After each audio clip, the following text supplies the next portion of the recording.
Hello guys, आप सभी का स्वागत है मेरे इस यूट्यूब चैनल पे जिसका नाम है मिस्टर मैक। और जैसा कि मैंने आपको कहा था कि मैं ई कॉमर्स की जो है सीरीज़ आपके सामने ला रहा हूँ, जिसमें पहला ई सीरीज़ जो है ऑलरेडी मैंने फर्स्ट यूनिट कंप्लीट कर दिया है। आप जो है वो वीडियो पहले आप वो देख लें। हाँ, उसमें थोड़ी सी वॉइस की थोड़ी दिक्कत आ सकती है, इसलिए आप जो है ईयरफोन या हेडफोन वगैरह लगा के आप उसे सुने तो आपको आसानी से इसे समझ में आएगा।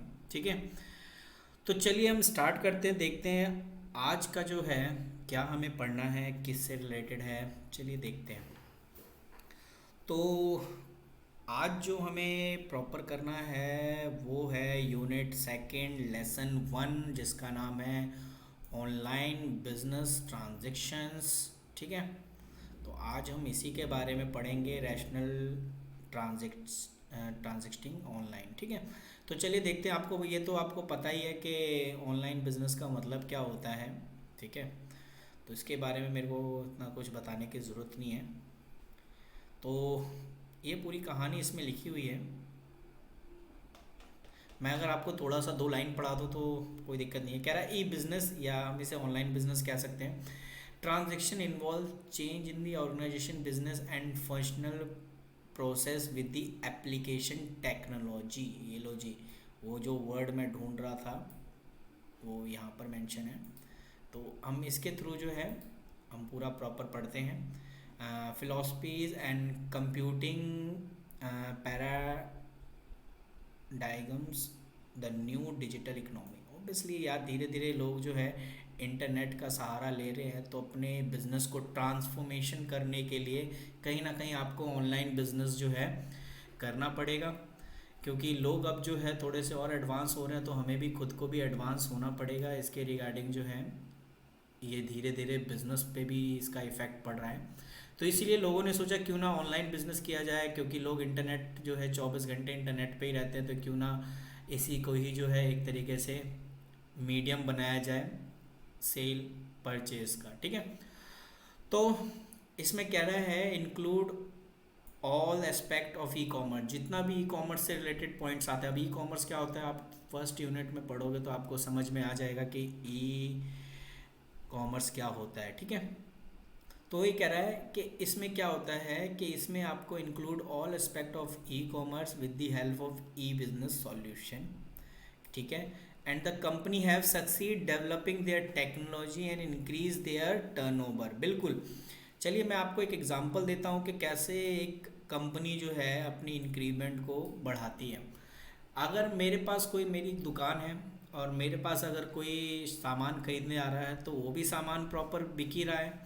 और वो लोग जो किसी दूसरे स्टेट में रहते हैं, अब दूसरे स्टेट से तो वो यहाँ पर सामान लेने आएंगे नहीं, तो वो क्यों ना ऑर्डर किया जाए, क्योंकि सामान तो बिक ही रहा है, चाहे ऑनलाइन हो ऑफलाइन दोनों में बिक रहा है।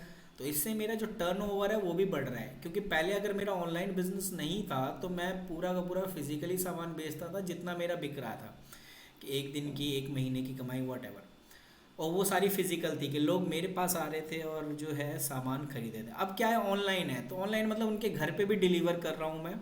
ठीक है, जो कि बहुत से डिलीवर जो है इसमें पार्टिसिपेट कर रहे हैं। तो ऑनलाइन भी चल रहा है और ऑफलाइन भी चल रहा है, इससे मेरा टर्नओवर जो है वो इंक्रीज ही होगा। ठीक है ना।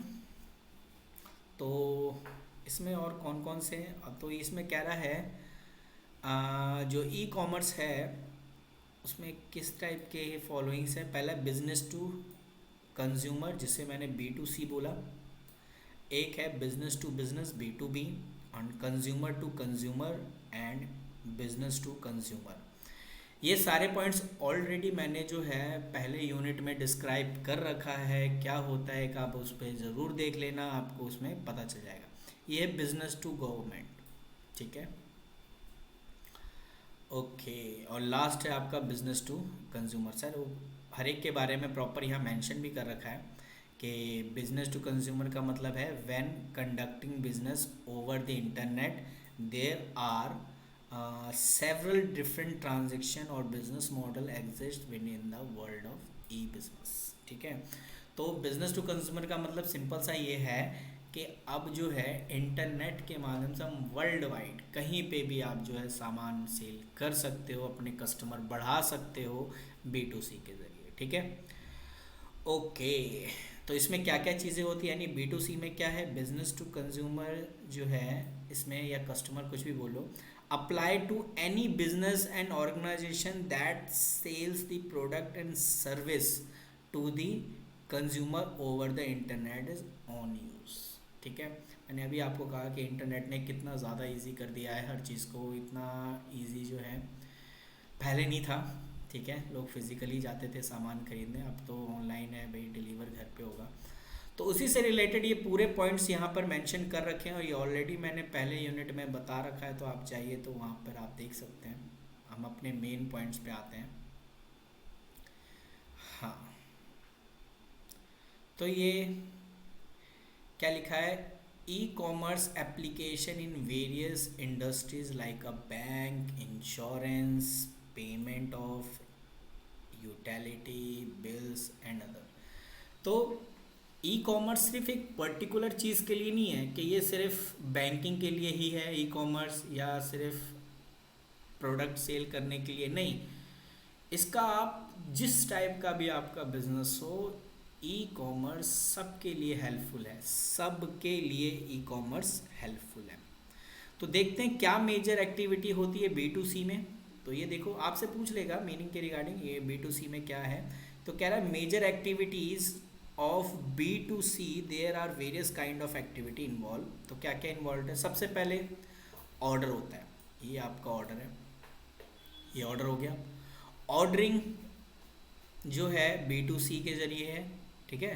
तो फिर ऑर्डर को जो है, अब ये जो आपके ऑर्डर दिया है सर्विस एंड सपोर्ट, ठीक है, इसमें प्रॉपर पूरी गाइडलाइंस वगैरह देखी जाएंगी, सर्विस एंड सपोर्ट क्या है उसके रिगार्डिंग, और फुलफिलमेंट पूरी की जाएगी।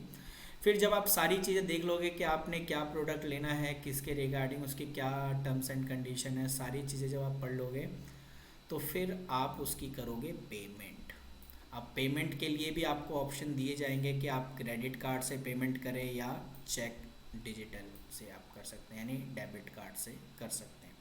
अब तो कैश ऑन डिलीवरी का भी है, COD का, तो यहाँ तो नहीं लिखा, लेकिन आप लिख सकते हैं COD का भी ऑप्शंस यहाँ पर अब अवेलेबल है पेमेंट का। तब आप पेमेंट कर देंगे तो इन्फॉर्मेशन शेयरिंग की जाएगी कि कंपनी वेबसाइट, ऑनलाइन कैटेगरी, जैसे ना आप ले लेते हो तो फिर आपको इन्फॉर्मेशन शेयर की जाती है कि कब आपका ये सामान आएगा, ठीक है ना, कौन इसको लेके आएगा, ये सारी चीज़ें जो है ना बोर्ड ऑफ सिस्टम मैसेज के थ्रू आपके साथ। अगर आपने ईमेल, अगर आपने देखो फ्लिपकार्ट या अमेजोन से अगर आप शॉपिंग करते हो तो आप एक लॉजिकली देखो, सबसे पहले आप ऑर्डर करते हो, ऑर्डर पे आप देन पेमेंट का ऑप्शन सेलेक्ट करते हो, सारी चीज़ें फुलफिल करने के बाद, ठीक है ना। फिर उसके बाद जैसे आपका ऑर्डर प्लेस हो जाता है तो आप पे मैसेज आता है, मैसेज मेल पे भी आता है और आपके फ़ोन पे भी आता है। तो ये सारी चीज़ें जो है इसमें शामिल हो जाती हैं। अब कह रहा है एडवांटेज ऑफ इंटरनेट ऑक्शन। अब इसकी क्या एडवांटेज है भाई, वो यहाँ पर आपके मेंशन है, ये लो। हाँ,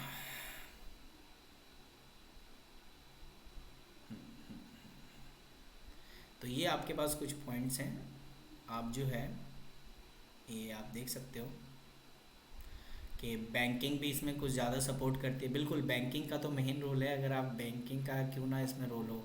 एडवांटेज ऑफ इंटरनेट ऑक्शन का मतलब क्या होता है, it is the participant convenience या bidder can stay home in office and still participate bidding just a traditional auction. Bidding मतलब वही बेड लगाना, ठीक है ना, कि आप जो है घर से ही अपना बेड लगा सकते हो। जैसे आपने देखा है शेयर मार्केट की सारी चीज़ें ऑनलाइन ही हो गई हैं, ठीक है ना, विदाउट पेपरलेस वाली चीज़ें हैं।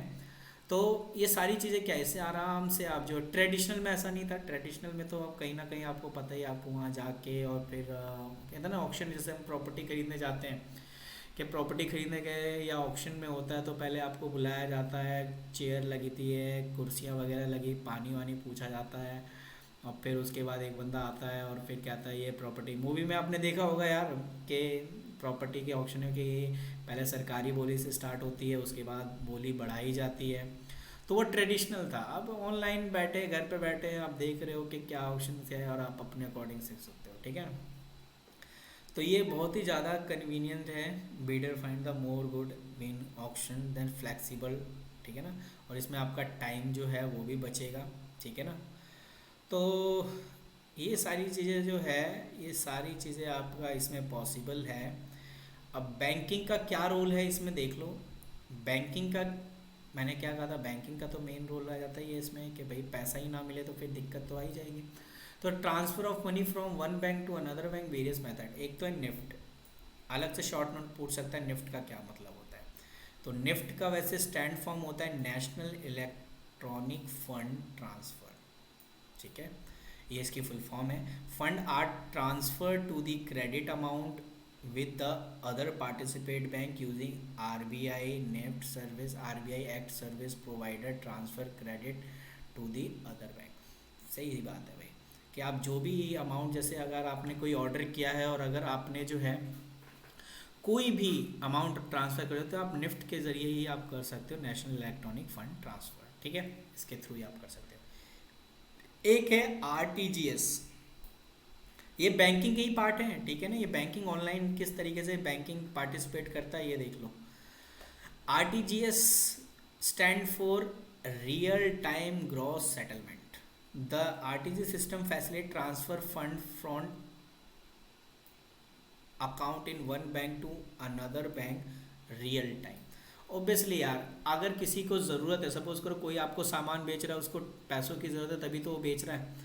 तो आप अगर कहो कि नहीं जी आप कल लेना, परसों लेना, या टाइम लगेगा मनी ट्रांसफ़र होने में, तो यार फिर तो दिक्कत आ जाएगी। जैसे आप देखते होंगे डिमांड ड्राफ्ट जब आप बैंक में जमा कराते हो या चेक जमा कराते हो, चलो आपकी अगर आप जॉब करते हो और आपकी सैलरी चेक मिलता है और जब आप उसे बैंक में जमा कराते हो तो क्या आपको लगता है एक दिन में आ जाता है? सवाल ही पैदा नहीं होता। उसमें प्रोसेस में 2-3 दिन लगते हैं और उससे ज़्यादा भी लग सकते हैं, ठीक है ना। अगर बैंक अलग अलग हो तो अलग अलग, आप इस बारे में आप इशारा समझ सकते हो।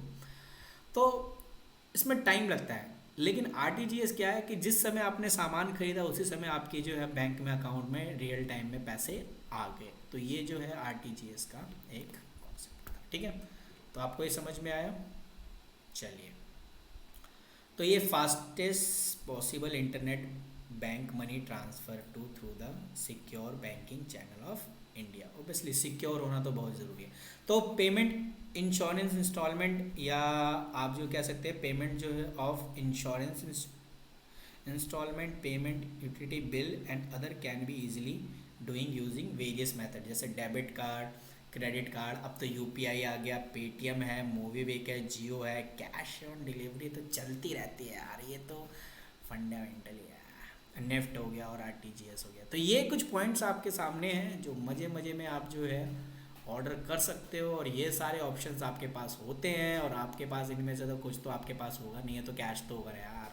तो आप कैश बुक कराओ और सामान का फ़ायदा उठाओ, दोनों को फ़ायदा होगा, सेलर को भी और बायर को भी। हाँ, ये आ जाता है सबसे इम्पॉर्टेंट क्वेश्चन, इसे आप अपनी कॉपी में ज़रूर मार्क करना। मैं आपको कहूँगा कि ये क्वेश्चंस पूछ सकता है कि problem with the traditional payment system, कि क्या प्रॉब्लम राइज होती थी जब हम ट्रेडिशनल पेमेंट के थ्रू कोई चीज़ें लेते थे, ठीक है। तो ये देखो, मैं पढ़ा तो आपको सारे टॉपिक रहा हूँ, लेकिन जो सबसे ज़्यादा इम्पॉर्टेंट है वो भी आपको बता रहा हूँ। तो आपको कुछ नहीं करना, आपने अपने कॉपी पेन लेके बैठना है और आपने इसको नोट कर लेना है। और जिनके पास बुक नहीं है, PDF है, तो यार उनको तो खासकर नोट करना है, क्योंकि ये लास्ट मौका है आपके पास और आपको ये हेल्प हो जाएगी अगर आप इन सब चीज़ों पे ध्यान दोगे तो कह रहा है problem with the traditional payment system, के ट्रेडिशनल पेमेंट सिस्टम में क्या क्या प्रॉब्लम आती थी, ये क्वेश्चन बन सकता है। तो क्या प्रॉब्लम आती थी? पहले लैक ऑफ कन्वीनियंस, यानी traditional payment system required to consumer to either the send paper cheque by mail या required by him physical come over. वही वाली बात है, चेक लेके मैं जा रहा हूँ आपके पास, अरे मैं कल आऊँगा, अरे मैं परसों आऊँगा, टल्ली दे रहा है, टल्ली देते देते देते देते देते पैसा ही गायब कर गया। तो यार इसमें ये दिक्कत आती थी, लैक ऑफ कन्वीनियंस। यार बंदा कैसे चेक ला के दे मेरे पास, और फिर वही है कि कौन बंदा कहेगा टाइम पे पेमेंट देना, ठीक है। और ऑनलाइन का क्या है, बेटा UPI कर दे, काम चल जाएगा, ठीक है ना। तो इस मेथड से हम आराम से इसको प्रॉपर कर सकते हैं कि भाई UPI मार, या डेबिट कार्ड क्रेडिट कार्ड का नंबर दे तेरे को, अभी मैं देख फट से मेरे अकाउंट में पैसे आएंगे। तो सिस्टम ही बदल दिया है कि अब कोई नहीं बोल सकता कि भाई मैं चेक लेके आ रहा हूँ, कल परसों आ रहा हूँ, ठीक है ना। तो ये ट्रेडिशनल मेथड में ये दिक्कत आती थी। तो ये कह रहा है traditional payment system required to customer to इधर सेंड पेपर चेक, मेल या रिक्वायर्ड, या खुद फिजिकली जाके उसके पास साइन पेपर, फिर परफॉर्मेंस ट्रांजेक्शन। कभी कभी बहुत सी दिक्कतें आ जाती थी, डेट साइन की दिक्कत आ जाती थी, बहुत सी चीज़ें। लैक ऑफ सिक्योरिटी, सिक्योरिटी में भी ये भी कमी था। अभी भी कौन सी सिक्योरिटी फुल है, लेकिन खैर हम जो पढ़ रहे हैं बुक में जो मेंशन है, रियल लाइफ की चीज़ें अलग होती है, ठीक है। तो कह रहा है लैक ऑफ सिक्योरिटी, यानी this is because of the till consumer has send to all confidential data on paper. सही बात है, सारी चीज़ें जो है पेपर पे लिखी होती थी, ठीक है। अकाउंट नंबर हो गया, ठीक है, ये सारी चीज़ें। तो इससे क्या होता था, आपकी सिक्योरिटी जो है ना उसमें लैक कमी आ जाती थी। लैक ऑफ सिक्योरिटी यानी सुरक्षा में कमी, ठीक है। तो ऐसा नहीं है, देखो यार मैं एक्सप्लेन तो हिंदी में कर रहा हूँ, लेकिन आप चाहे हिंदी वाला जो पढ़ रहा है वो भी आराम से इसे लिख सकता है, कोई दिक्कत नहीं है, ठीक है। लैक ऑफ सिक्योरिटी जब आपकी हो जाती है तो अगला आपका पॉइंट आ जाता है lack of coverage. When we'll talk in term of current businesses, they span many countries or state. The business houses need faster transaction everywhere, and this is not a possible without the bank having branch near all the company's office. This statement are self explanatory। देखो, lack of coverage का मतलब है हम हर जगह तो coverage नहीं कर सकते, ठीक है। लेकिन हाँ, अब जैसे कि ये आ गया है, ऑनलाइन का ज़माना आ गया है, तो कहीं ना कहीं आपको ये दिक्कत अब नहीं आएंगी। तो आप कहीं पे भी रहो, वर्ल्ड के किसी भी कोने में रहो, आपको आराम से अमाउंट भेज दिया जाएगा आपके अकाउंट में। पहले क्या होता था, जैसे देखो हर एक कंट्रीज़ में अब देखोगे तो वो बैंक नहीं, जैसे अगर मैं कहूँ पीएनबी अगर इंडिया में है तो हमें ये देखना पड़ेगा कि अगर हम किसी फॉरेन कंट्री से डील कर रहे हैं, जैसे अमेरिका हो गया या जापान वगैरह किसी से हो गया, तो वहाँ पर भी हम देखते थे कि कोई ऐसा बैंक है जहाँ पर पीएनबी का अकाउंट है। अच्छा, जब आप एमकॉम पढ़ोगे ना तो इंटरनेशनल में आपको सब समझ में आएगा, जब मैं आपको इंटरनेशनल से रिलेटेड चीज़ें कराऊंगा तो कैसे यहाँ पर ट्रांजेक्शन्स होती हैं। तो हम कवरेज पूरा नहीं कर पाते कि वहाँ पे ब्रांच होंगी कि नहीं होगी बैंक की, कौन सा बैंक है वहाँ, फिर ये चेक करेंगे, फिर एक्स्ट्रा चार्जेस वगैरह लगेंगे, ये सारी दिक्कतें आ गई। अब ऑनलाइन मारो यार, ख़त्म। जैसे आईएसडी कॉल होता है तो भाई ये भी मार दिया फट से, हैं, पेमेंट हो जाएगी। लैक ऑफ एलिजिबिलिटी, तो कह रहा है not all potential buyer make have a bank account. हाँ, पहले ये होता था कि भाई बैंक अकाउंट होना ज़रूरी है क्या, हैं, एलिजिबिलिटी डिसाइड कर देते थे कि भाई नहीं, यहाँ पर हमारे यहाँ वही सामान बंदा जिसका बैंक में अकाउंट है हम वो तो चाक काट कर देंगे। अरे बाप रे, ऐसा कुछ अब नहीं है। अब तो यूपीआई है, यूपीआई तो कहीं वॉलेट से कहीं से भी आप ट्रांसफ़र करो, मज़े में जियो, ठीक है। तो ये कुछ पॉइंट्स हैं। अच्छा, lack of support for micro transaction, कह रहा है कि many transaction done 011 the internet act very low cost, they involve data flow between the two country in two countries same if the paper में not available. Paper से तो ये possible होता ही नहीं, लेकिन हाँ दो कंट्री के बीच अगर ट्रांजेक्शन्स वगैरह छोटे मोटे हो गए या कुछ भी खर्चे हो गए आराम से आप कर सकते हो। तो क्या सकते हैं, lack of support of for micro transactions, ठीक है। पेपर के थ्रू तो फिर तो बेटा छोड़ो, मेल मेल का क्या है, फैक्स वगैरह करोगे उसमें भी चार्जेस वगैरह ज़्यादा हो जाते थे, फिर वो पेपर वगैरह देखना करना, बहुत सी चीज़ें यार, ये सारी चीज़ें इसमें। अच्छा, ये पॉइंट हो गया। अब है electronic payment system, EPS short में, इलेक्ट्रॉनिक पेमेंट सिस्टम जिसे हम शॉर्ट में बोलते हैं ईपीएस। अब ईपीएस में क्या है, ईपीएस की फीचर्स क्या है कि electronic payment system are online payment system, okay. The goal 01 there are development create a long cheque cash on the internet. तो इसका पहला क्या है, फीचर ऑफ ईपीएस पूछ सकता है, protection consumers for merchant fraud से बचाना, ठीक है, and keeping credit card number unknown merchant, ठीक है ना। और आपके क्रेडिट कार्ड नंबर जो है वो किसी दूसरे के हाथ ना लगे, फ्रॉड के हाथ ना लगे, उसमें भी सिक्योर करता है, ठीक है। Allowing people without credit card engage the online transaction, ठीक है। ये और इन उन लोगों के लिए भी हेल्पफुल है जिनके पास क्रेडिट कार्ड नहीं, जैसे मुझ जैसा लोग, हमारे जैसे बहुत लोग बहुत ही होंगे, खैर मैं अपने को गिन लेता हूँ, आप बाकी आप देख लेना कि allowing the people without credit card engage online transaction, जो वो लोग जिनके पास ऑनलाइन कार्ड नहीं है या क्रेडिट कार्ड नहीं है ऑनलाइन ट्रांजेक्शन कर सकते हैं, ठीक है ना। हाँ, प्रोटेक्टिंग कॉन्फिडेंशियली कंज्यूमर, कंज्यूमर की जो है ना डिटेल कॉन्फिडेंशियली रखी जाती है। इन सम केस प्रोवाइड एनोटाइमस कस्टमर, यानी इलेक्ट्रॉनिक कैश। ठीक है, इलेक्ट्रॉनिक कैश कौन सा आपको कैश इन हैंड देता है? कोई इलेक्ट्रॉनिक आपके अकाउंट में पैसे आ गए या आपके वॉलेट में पैसे आ गए, बात खत्म।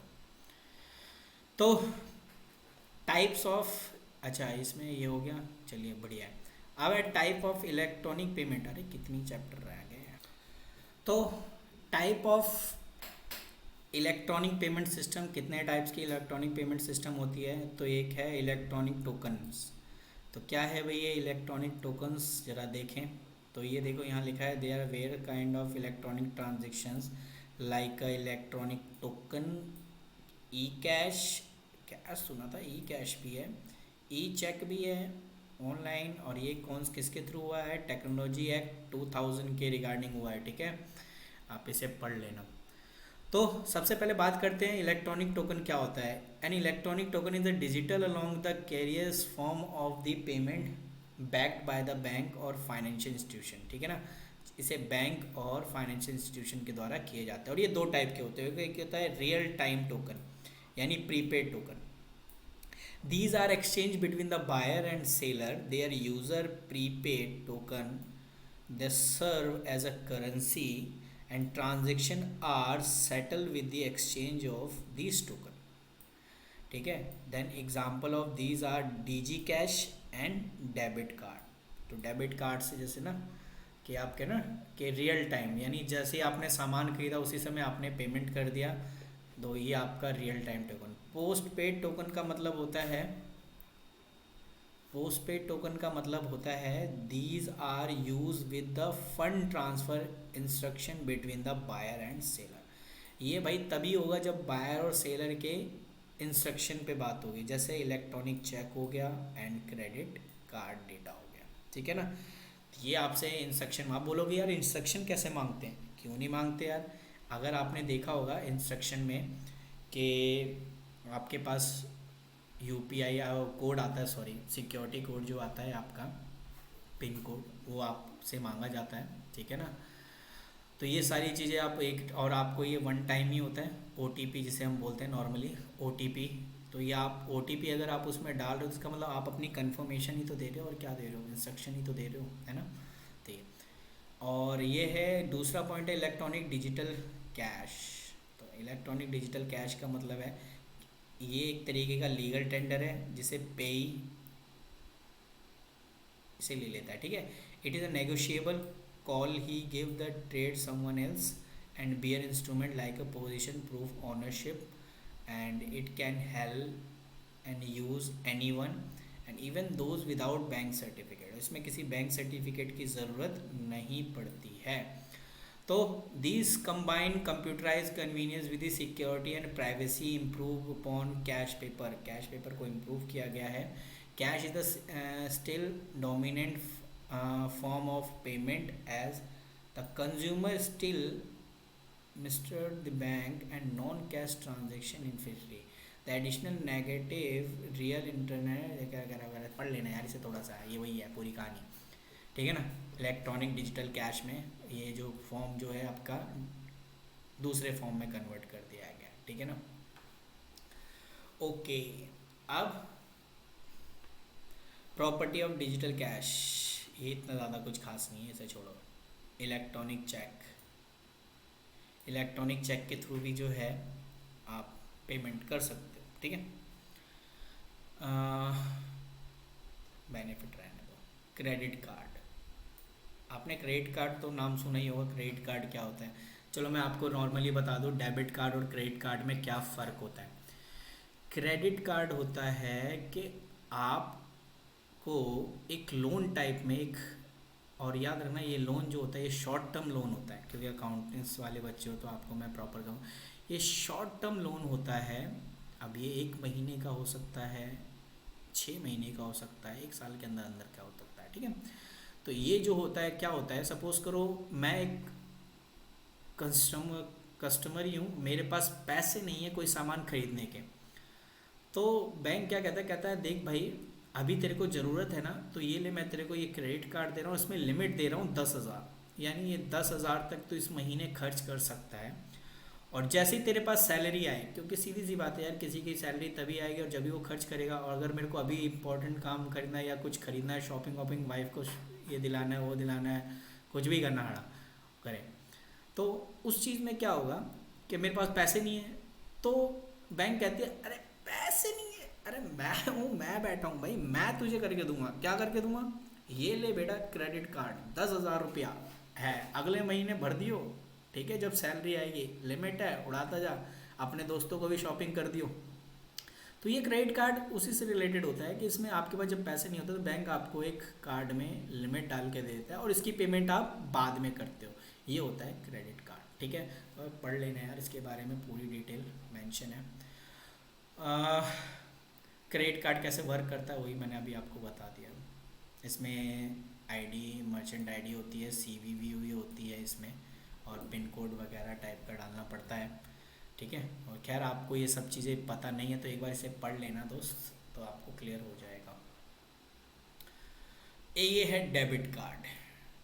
डेबिट कार्ड मतलब आपके अकाउंट में कितने पैसे हैं, और अगर आप उसको निकालना चाहते हो तो पहले क्या होता था, जब आप डेबिट कार्ड नहीं बनाओगे ना तो आप क्या करते थे, चेक पे लिख देते थे सेल्फ, सेल्फ चेक।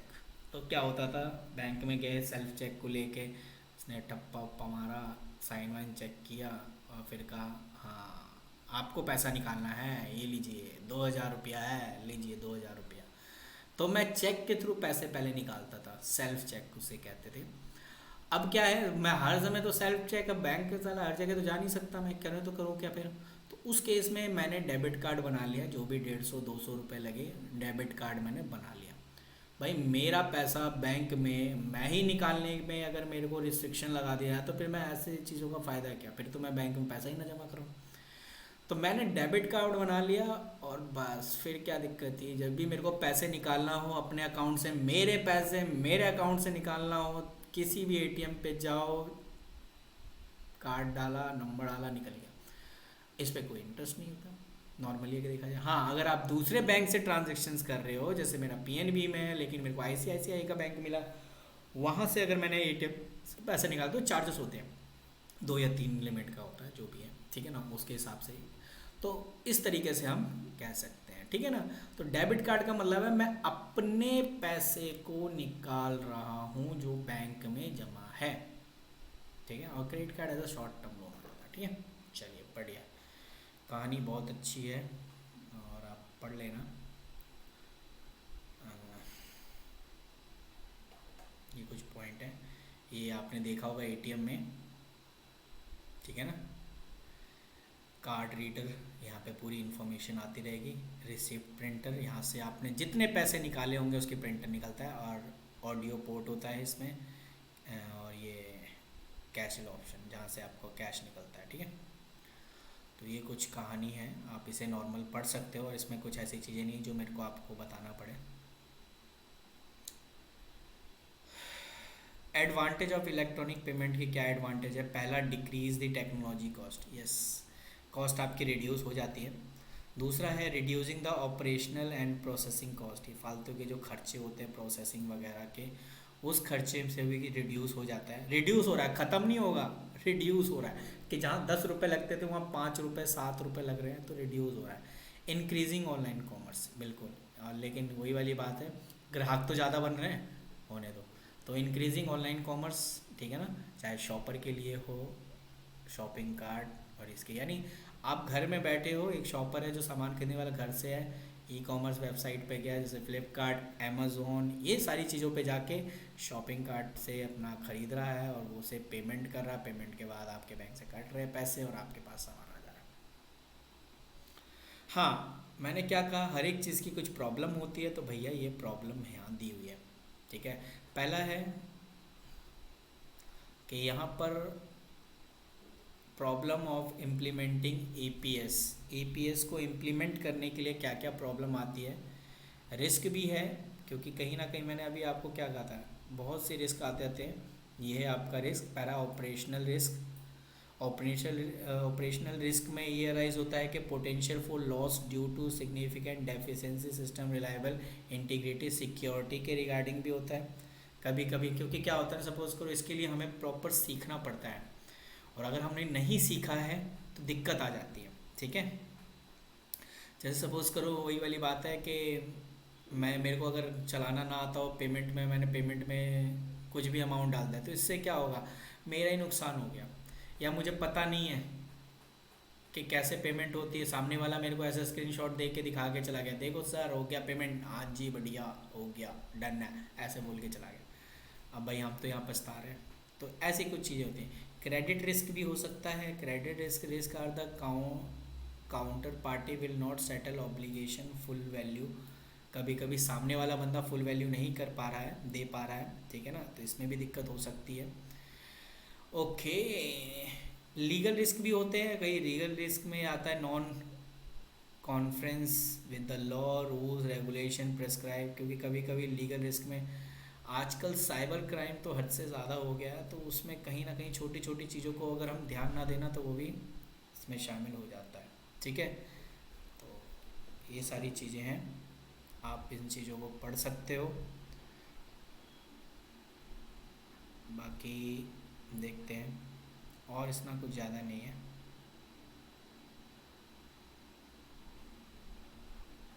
बस फ़िलहाल तो इसमें इतना ही था।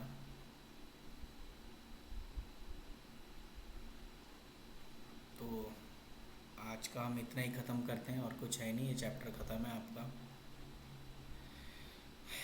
लेसन 2 जो है हम कल करेंगे इसके बारे में, ठीक है। आज हम इतना ही काफ़ी है। चलिए मिलते हैं आपसे अगले लेसन पे।